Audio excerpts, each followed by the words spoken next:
Hi, Mark, and today I want to talk about the migration policy in the UK after Brexit. It was the core promise of the Brexiteers: take back control, and they also, or especially, meant immigration issues. But now the number of migrants who dare to cross the English Channel has reached a new high. But how could it come to this?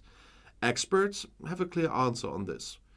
We will regain control of our borders. That's what the future Prime Minister Boris Johnson adorned in his 2019 election campaign with slogans like these, and he promised a tough migration course.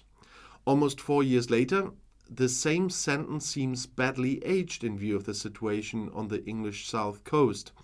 Since 2018, the number of migrants arriving in boats around the port city of Dover has been increasing. Around 46,000 people dared to cross the English Channel from France last year alone, and that's a dangerous route that regularly claims human lives.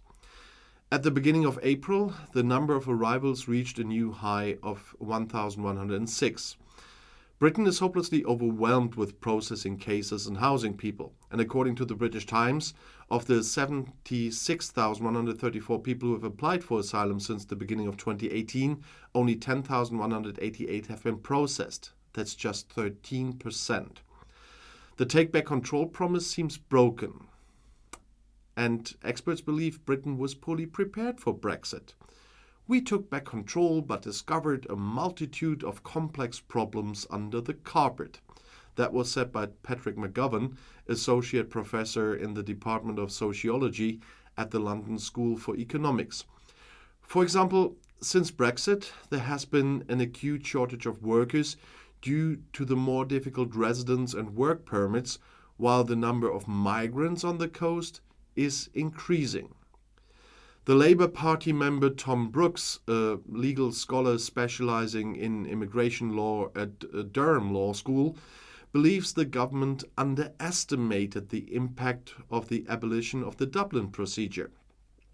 According to that regulation, the EU state that a migrant enters first in is responsible for him, and you can send them back. But the UK can't anymore. And the legal scholar believes that human traffickers would have recognized this as a business on the English Channel after Brexit. The route has always been more attractive than secret trips and trucks because people can no longer be sent back to France. And there he has a point. In order to limit illegal immigration, Great Britain has sought help abroad in recent months. In November, the government promised France £62 million in return for increasing security along the French coast. And in December, London agreed on a repatriation deal with Albania. Around a third of the so-called small boat migrants came from the country in Eastern Europe last year. The fact that Prime Minister Rishi Sunak, unlike his predecessor, is serious about his Stop the Boats promise was demonstrated by the presentation of a new anti-migration law just a few weeks before the British local elections. The elections are seen as a harbinger of next year's parliamentary general elections. The Conservatives are currently around 17 percentage points behind the Labour Party in the polls. However, the new anti-migration cause also reveals that the United Kingdom is limited in its ability to act despite the separation from its unwelcome EU partners. And this is particularly evident in a legal hurdle. Under the new law, anyone entering British soil via an illegal route will automatically be denied the right to seek asylum. And this includes, for example, the route across the English Channel. Illegal migrants can also be detained and deported, and they are banned from entering the country for life. The United Nations equated the regulation with an asylum ban. Internationally, human rights activists and NGOs are particularly critical of the fact that rejected asylum seekers are to be deported to Rwanda. Because London signed an agreement with the East African country last year, around £140 million have flowed into the country so far. But so far, no plane has taken off for Africa. In June, the European Court of Human Rights, the ECHR, stopped the planned flight under Rule 39. With the help of this interim measure, deportations or extraditions are usually suspended, for example, if the person concerned is threatened with persecution in their home country. The court argued that the legality of the flight needed to be examined. The court in Strasbourg does not belong to the EU, by the way, but to the Council of Europe, and is therefore still responsible for Great Britain even after the EU exit. So far, at least. Under pressure from the right-wing Tory wing, Prime Minister Rishi Sunak has now tightened the planned anti-migration law. Accordingly, ministers are to be given the legal authority to ignore Rule 39 in the case of deportation flights. British courts should only stop them if they lead to serious or irreversible damage.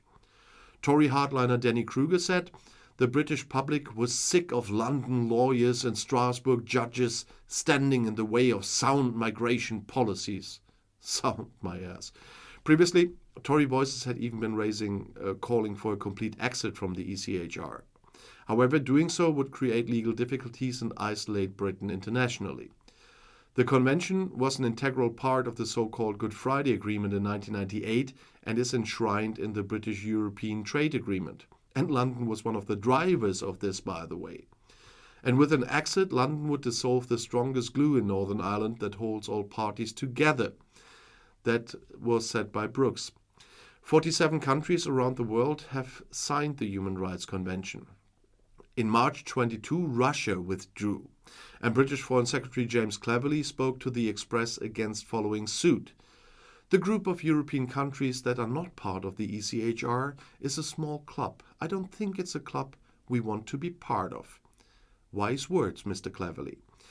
Members of the House of Lords, the upper chamber in Parliament, have announced that they will oppose the law, so it may be a while before the first flights take off.